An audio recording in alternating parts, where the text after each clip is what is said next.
There's something most people overlook when they talk about success. They talk about goals. They talk about hustle. They talk about time management and habits and discipline. All of that matters. But none of it will get you very far if you don't start with one simple, overlooked question: why am I doing this at all? Every morning we wake up with a choice. We can let the day happen to us, or we can decide what the day is going to mean to us. That begins with purpose. That begins with asking a powerful question that too few people ask themselves: why does today matter? When you know your why, you're dangerous, not to others, but to your own doubts, to your own excuses, to the inertia that keeps you stuck in place. You're no longer just reacting to your calendar, your to-do list, or your inbox. You're leading your day instead of following it. Now, I'm not talking about some huge cosmic purpose that takes years to define. I'm talking about something simple, practical, immediate. Today's why. What is the reason I'm waking up and choosing to care today? Let me tell you a story. Years ago, I worked with a leader who was wildly successful on paper. Title, salary, accolades, you name it. But every morning he'd hit the snooze button. Not once, 3 times, sometimes 5. And when he'd finally crawl out of bed, there'd be this look in his eyes.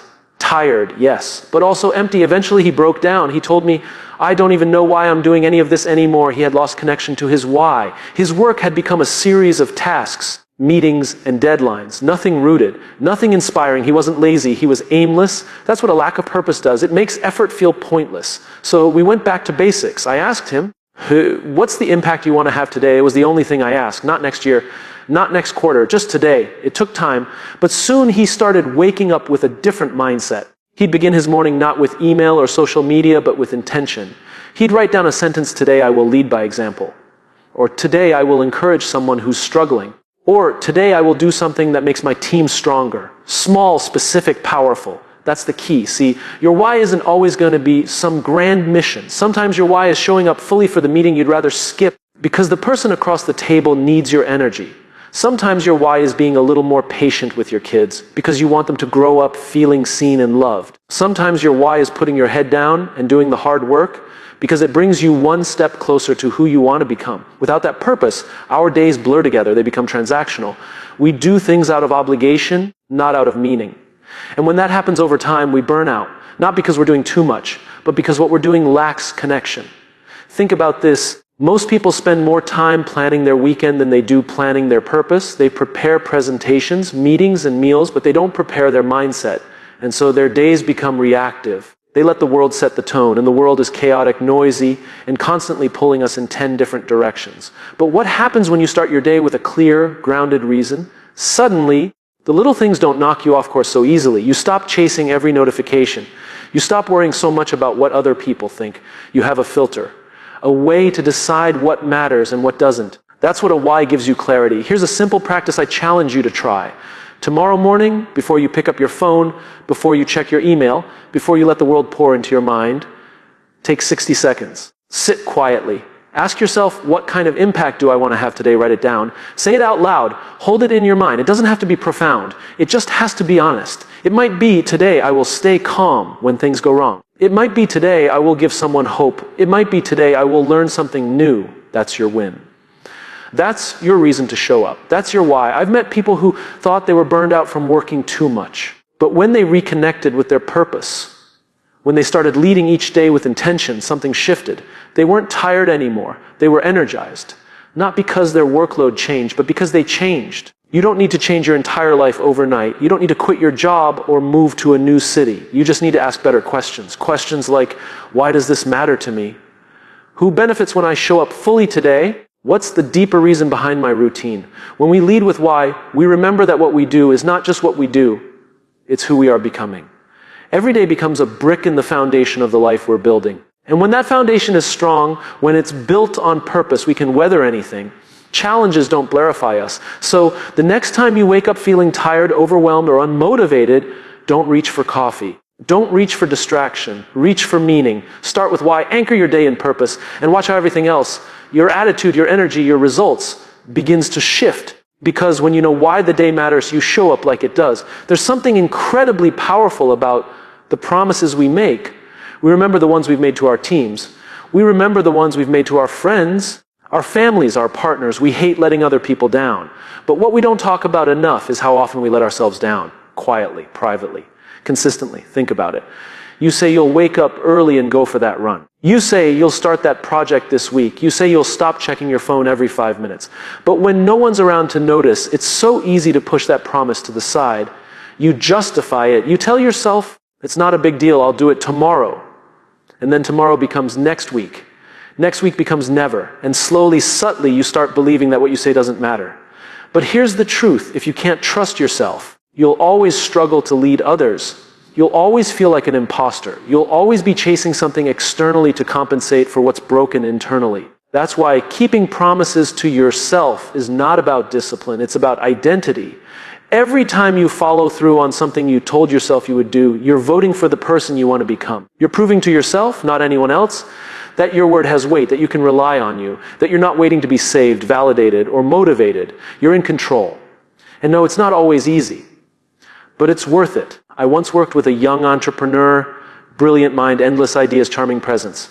On the outside, people thought he had it all together, but behind the scenes, he was stuck.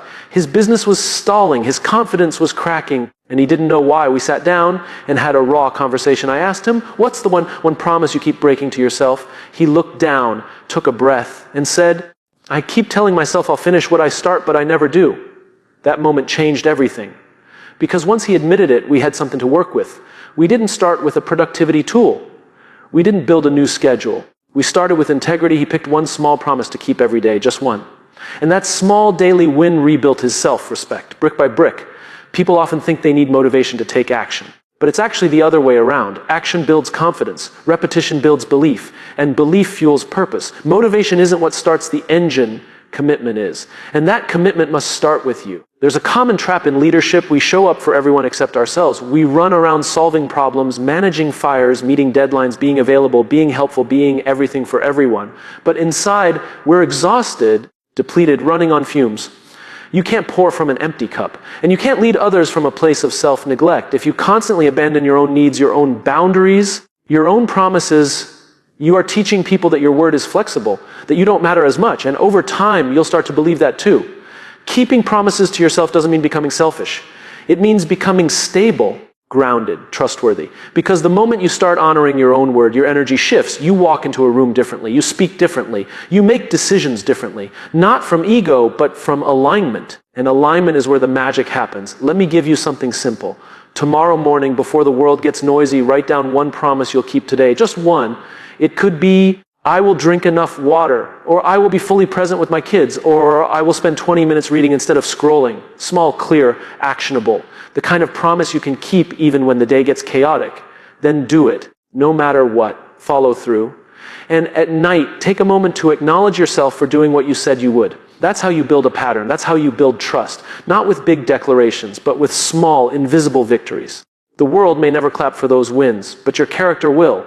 And your character is what people actually follow. We think people are drawn to charisma, but what people are really drawn to, what they trust, is consistency.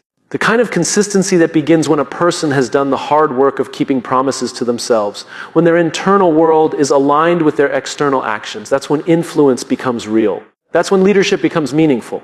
Because at the end of the day, it's not what you achieve that defines your strength, it's what you uphold. And the first promise worth upholding is your own.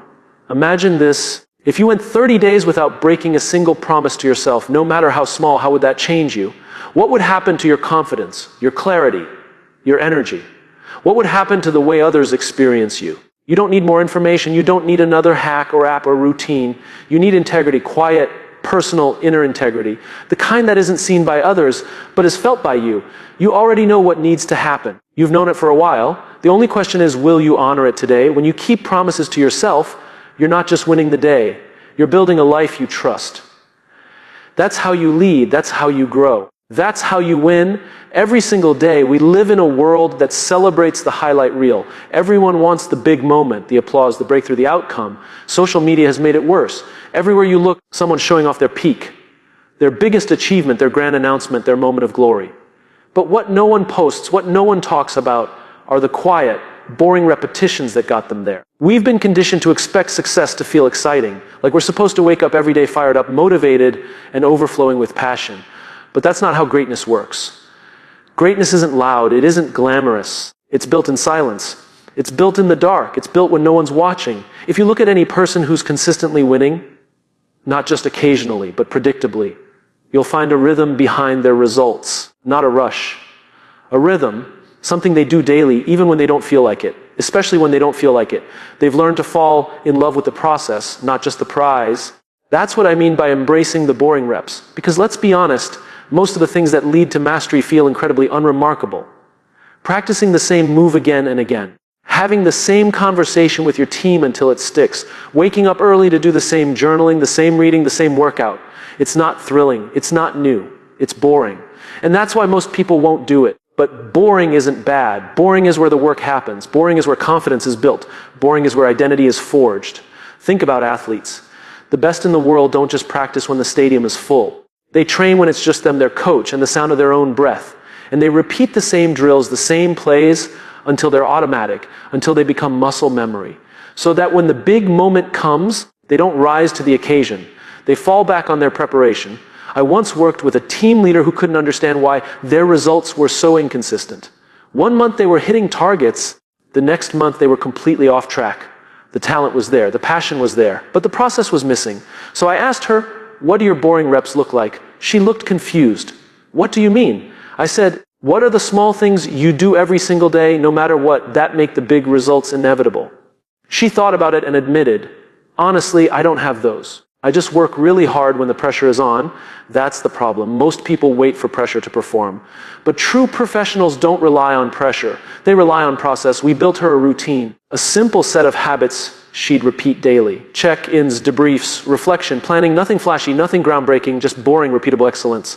And in a few months, her team's performance transformed. Not because they got smarter or more talented, but because they got consistent. Consistency is a superpower, and boring reps are the path to consistency. The reason most people struggle isn't because they're lazy or unmotivated. It's because they're addicted to novelty. They chase the next thing, the shiny thing, the exciting thing. And the moment something feels too routine, too repetitive, they lose interest. They want change, but they don't want repetition. And that's a problem, because growth lives in repetition.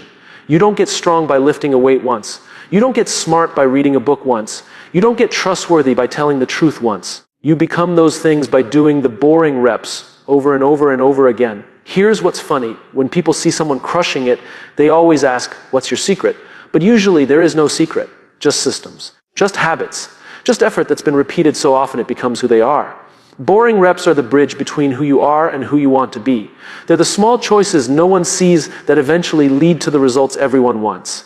I know it's not sexy. It's not supposed to be. That's the point. You do the reps not because they feel good, but because they do good, because they compound, because they quietly stack up into something powerful over time. And yes, you're going to want to quit. You're going to feel like it's not working. You're going to think, this can't be it. There has to be something more exciting, more advanced, more interesting.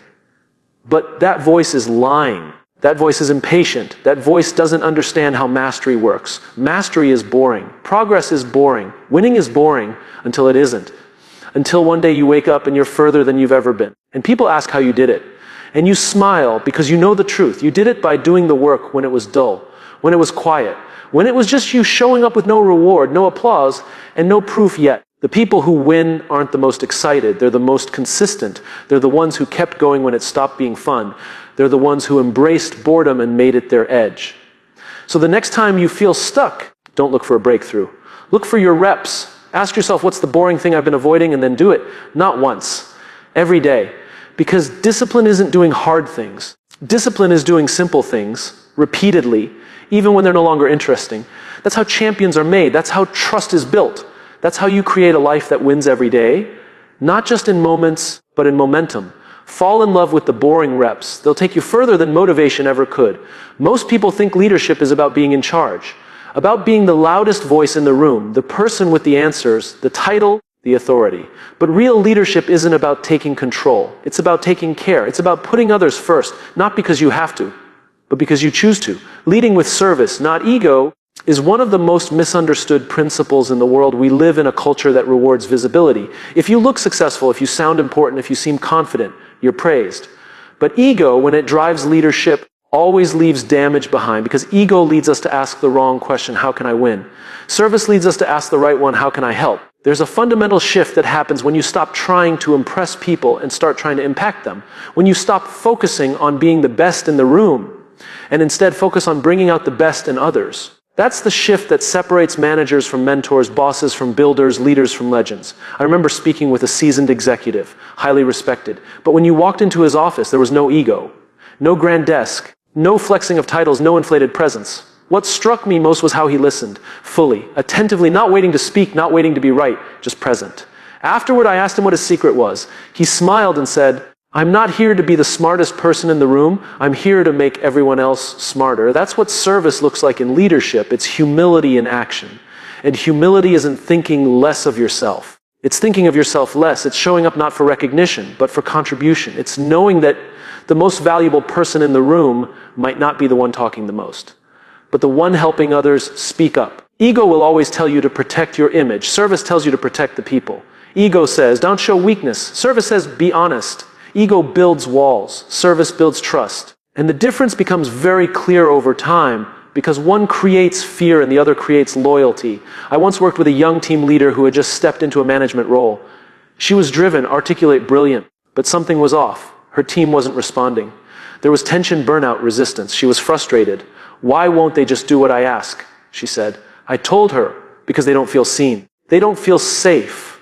She was leading from a place of pressure, of performance, of ego, not because she was arrogant, but because she thought she had to prove herself. That's what ego does. It turns leadership into a performance, not a relationship. So I asked her to try something different. I said, tomorrow, instead of checking what your team has done, ask how they're doing. Show up for them before you expect something from them. A few weeks later, things changed, not overnight, but gradually. Her team started communicating more. They started taking more initiative. There was laughter in the room again. Not because her strategy changed, but because her presence did. When people feel seen, they show up differently. When they feel safe, they take risks. When they feel supported, they stretch further. That's the power of leading with service. You don't have to be in a formal leadership role to live this. Leading with service can happen in every part of your life. In your family, your friendships, your work, your community. It happens when you choose to listen instead of interrupt. When you choose to mentor instead of compete. When you choose to build bridges instead of building your brand. Service asks more of us than ego ever will. Because it's not flashy. It doesn't always get credit. But it's the only kind of leadership that lasts. Because it's not built on attention. It's built on trust. We all know someone whose presence makes us feel like we matter. That person who makes space for others, who uplifts, who leads not with dominance but with dignity. That's the kind of leadership the world is starving for. And it doesn't take much. It starts with asking, what does this person need right now? How can I contribute to their growth? What can I do today that serves someone beyond myself? Those questions will change the way you lead. They will also change the way people respond to you. Because service is magnetic. When you lead with empathy, with integrity, with care, people feel it. And they don't just follow you, they believe in you, they show up not out of obligation, but out of respect. Ego seeks to be followed. Service seeks to walk with people. Ego needs to be right. Service wants to get it right. Ego demands compliance. Service earns commitment. This is not about being soft. This is about being strong in a way that lifts others. Leadership rooted in service isn't passive, it's powerful, because it builds cultures where people want to belong. Teams that last, relationships that matter, results that are sustainable. And the beautiful irony is this: when you lead with service, you do win. Maybe not in the traditional sense. Maybe not in a way that fills headlines. But you win in the only way that counts. In the loyalty of people, in the trust you build, in the lives you elevate. So the next time you feel that tug to prove something, pause. Ask instead, who can I help right now?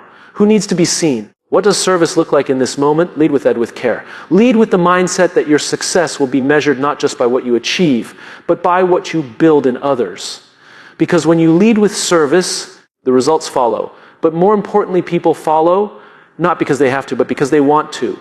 And that's how you win, quietly, powerfully, every day. We live in a world that's always rushing toward the next thing. Finish one task and another replaces it. End one day, and the next morning is already screaming for your attention. In the middle of all this motion, there's one habit that quietly separates those who grow from those who simply repeat. It's not something flashy. It's not productivity software. It's not waking up at 5 a.m. It's reflection. We don't grow from experience. We grow from reflecting on experience. And yet, for most people, the day ends when their energy runs out. They collapse into bed, phone in hand, brain overstimulated, heart unsettled, mind racing through unfinished to-do lists. Then they repeat over and over.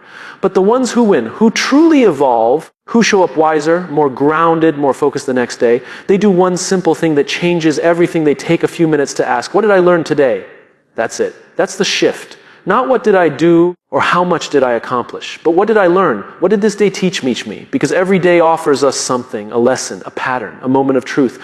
But if we don't slow down long enough to capture it, we lose it. And what gets lost in silence eventually repeats in chaos. I remember working with someone who was chronically overwhelmed, brilliant, driven, talented, but she was always tired, always buried under the weight of her own ambition. She was doing a lot, but gaining very little. Her work was loud, but her growth was quiet. So I asked her one question: do you ever pause at the end of the day and ask what it all meant? She paused. No, she said, I just try to survive it. That's where most of us are, surviving our days instead of learning from them. But your day isn't just a set of tasks, it's a teacher. And when you slow down to reflect, you allow the day to shape you, not just exhaust you. Some of the most grounded leaders I know have a ritual. It's not complicated. At the end of each day, before bed, they sit quietly and ask themselves three things. What did I learn today? Who did I impact today? What am I grateful for today? That's it. Simple questions. But the power is in the consistency. Because over time, those questions build self-awareness. They sharpen your emotional intelligence. They show you not just what you're doing, but who you're becoming. And that's the real purpose of reflection, not to evaluate your performance, but to reconnect with your purpose. I had a mentor who once told me, never let a day end without capturing its wisdom. He didn't mean journaling for an hour. He meant making meaning out of what might otherwise pass unnoticed. A conversation that revealed something. A mistake that taught something. A win that reminded you of your values. When you reflect, you transform routine into revelation. But here's the thing. Reflection requires honesty. It's not about perfection. It's not about proving you had a productive day. It's about being real with yourself. Owning what went well and what didn't. Not for the sake of judgment, but for the sake of direction. There's no growth without awareness. And there's no awareness without pause. The world tells you to hustle, to push harder, to do more. But growth doesn't happen when you're always moving. It happens when you create space. When you breathe, when you sit quietly and say, okay, what is life trying to teach me right now? It's easy to dismiss this practice as soft. But the truth is, reflection is a form of leadership, because when you reflect, you learn. When you learn, you adjust. And when you adjust, you lead better in your work, your relationships, and your life. If you don't reflect, you risk repeating. You keep making the same decisions, chasing the same goals, falling into the same traps. Not because you're not smart, but because you're not pausing. You're not giving yourself the chance to extract the lesson. And those lessons compound. A small realization today becomes a better decision tomorrow. A moment of gratitude tonight becomes a better conversation next week. This is how wisdom is built, not through age or experience alone, but through intentional reflection. You don't need an hour. You don't need to write a book every night. You just need 5 minutes.